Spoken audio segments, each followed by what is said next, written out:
Hello, friends. So, when we're asleep, we're seeking constantly. It doesn't have to be enlightenment or God or spiritual liberation. It can be anything. You see? Seeking can manifest as, you know, looking for a new identity, looking for more money, looking for a lover, looking for friends, a new home, trying to get away from anywhere but here, you see? And the reason why you can't find what you're looking for is because this is the invisible appearing visible right now. Oh, fucking yeah. Yeah? And you don't need to believe that. You can't actually. You see, the one who feels separate will never believe this. And the one who hears this never forgot it. And that's resonance. When someone listens to this video, when you read words that just, or anything, even music or just hearing a poem, just that that openness, that sense of just dropping away of the clinging and the scratching and the gnawing of trying to get this. That resonance is the invisible, recognizing itself through the visible. It doesn't make sense, I know. This is a paradox. But this is the beloved speaking to itself, hearing itself, feeling itself. But it's not bound to anything. It's not bound to a video. It's not bound to a feeling. It's not bound to a thought. It's not bound to a fucking skin color, to an ideology or a concept. It's not bound by anything. And yet it can appear as deep attachment. It can appear as a deep personal conversation, meaning from the outside point of view, you can look at someone who is not a someone anymore, meaning they're not identified with the body or the mind. And from an onlooker's point of view, it's like, oh my God, that's a person. They're totally separate. They got a boyfriend. They have a baby. They're going shopping at the mall and eating a pretzel. There's totally a person there. Life humbles us through experiences, and then those experiences end, meaning the seeker ends, the one who's defining and trying to make a quality and a concept out of this freedom. You know, we can call it God, we can call it non-duality, we can call it the universe, but those are labels. They're stickers. What we're speaking about here is beyond all of that. Again, the invisible appearing visible. And that's why you can't find it in a book. That's why no amount of videos you watch either truly cut it off. Because baby, you're it. It's just not an it. It appears as form, not bound by it. That's the radical anarchy, freedom of this message. This is not a spiritual message. This is not a religion. It's the end of all of that. You see, because the one who needs that, it's like a ring around the finger. It's a ball and chain. It keeps you married to time. And there is nothing wrong with time. There's nothing wrong with form. But when it's your ball and chain, that becomes your norm. And it's not comfortable. You see? You are a magical mystery appearing as a shape. You know, and you can walk around like that, saying that as a concept and an affirmation all day, and that won't even matter. You see, because all of that mental activity will dissolve. All of it. All of the trying to, I am God, this is it, I'm nobody, nothing's actually happening. All of the regurgitation of quotations in books and ideologies and dogmas completely dissolve, and you're left with this wonderful mystery, this magnificent miracle, if you will. It's just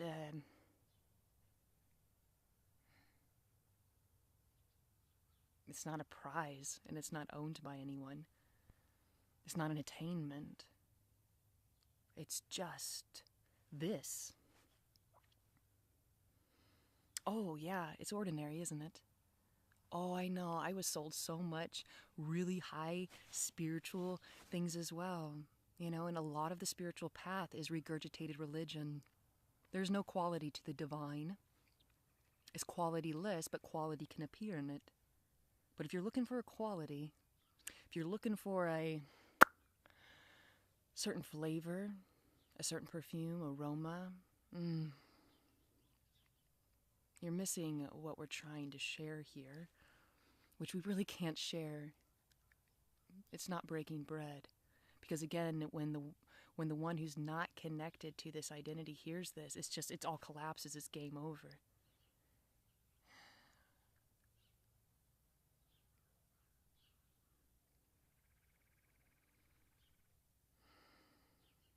Again, none of this makes sense.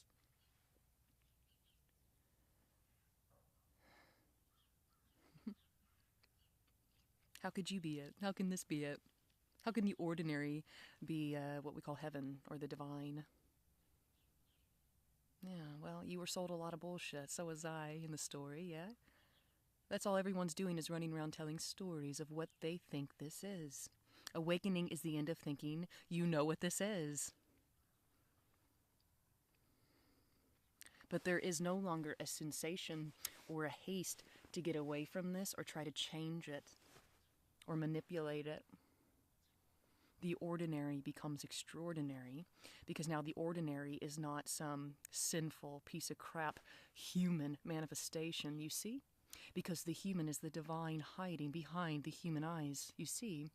And sometimes even the word the divine can be a little sticky. But we use words to point to the wordless, you see? Because what is speaking right now is not just a person, and what's hearing right now is not a person either. We've just been conditioned to think we are merely minds and bodies, that we are just people. And what I'm pointing to here is there's something that animates the person. Call it energy, call it God, call it whatever you want. It doesn't care what you call it, because it doesn't have a mind.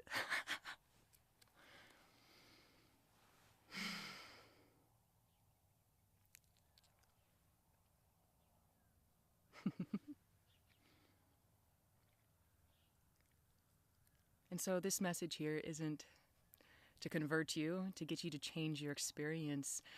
Really, this is just art. And whether someone listens or not, resonates or not, I really don't care.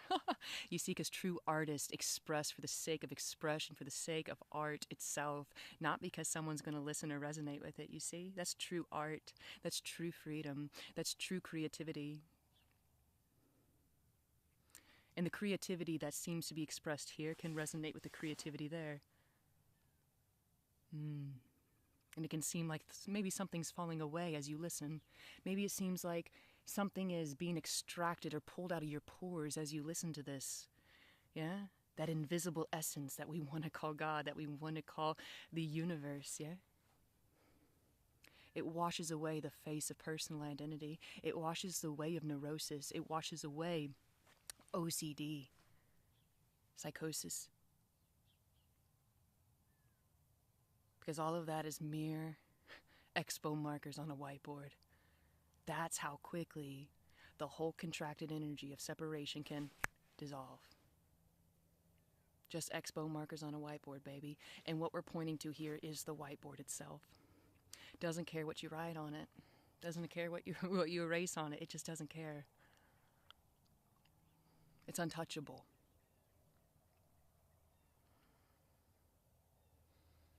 The invisible appearing visible.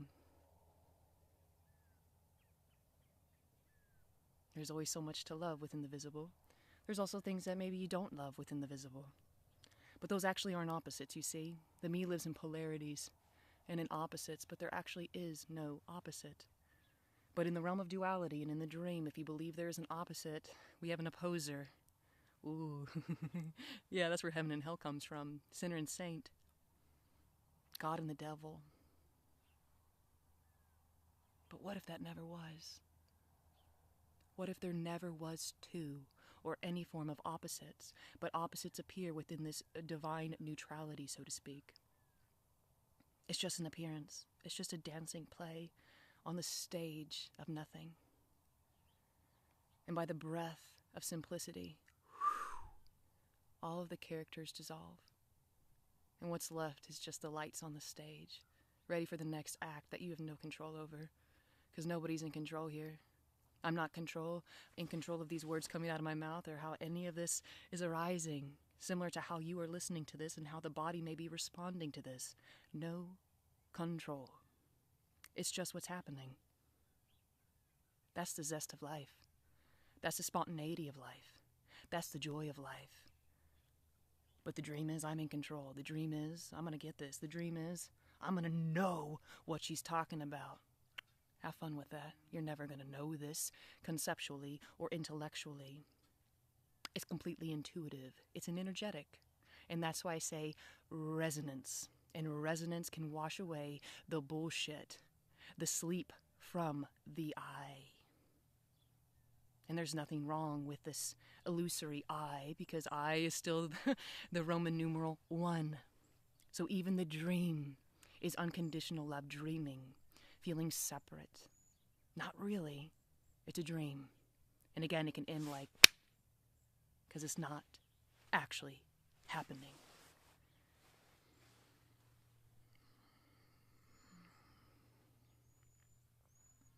It just seems that way.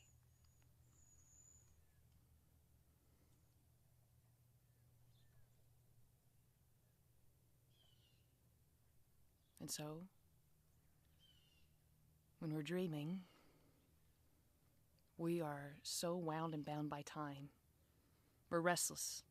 We want to know what's next. What should I do now? Now what? All of that collapses. All of that dissolves, similar to when you wake up from a nightmare. It's all spontaneous movement. Like making love, like dancing, like singing, like writing poetry or painting. It's spontaneous. You don't know the next stroke of the brush, the next word that will come out of your lips. You don't know the next leap, the next turn. It's gorgeous, and that's an understatement. You're gorgeous, and that's an understatement. This is gorgeous, and that's an understatement. Because no word can bind you. No word can bind this. But if you believe you are a word, meaning form and your name tag, you will have an illusory experience of being bound and thrown around like a rag doll. But it's just a dream. I must assure you that and reassure you that. It is a dream. And when I say dream, I mean an energetic appearance that can end so quickly because time is not real. Your story isn't real. The problems you think you have that go way back in time are not real. That's the ball and chain that can end now with a samurai sword of what is. Because this is heard when it's heard. Again, I'm not trying to convert anybody. This is just a joy to speak about. It's a fucking joy to speak about. For no reason. And so with awakening, you end up right where you are. But there will no longer be a haste or a restlessness or an insecurity to figure this out. It's the innocence of a child again, or similar to an animal who has no self-consciousness, but moves and grooves spontaneously. No self-judgment. All of that is gone. So of course there's no tension. Of course there's a relaxation. And this is enough. You are finally enough. The view is finally enough. It doesn't mean it won't change, but it's finally enough. There is contentment. Because contentment and joy and peace is what is left when there's no longer someone trying to create it or find it.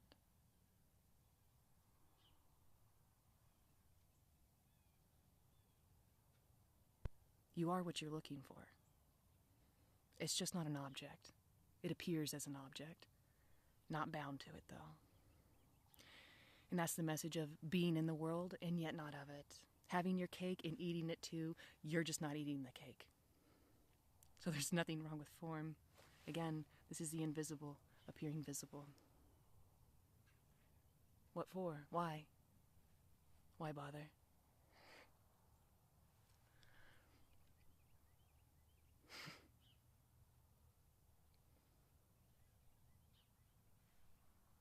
Glory be, my friends. Namaste.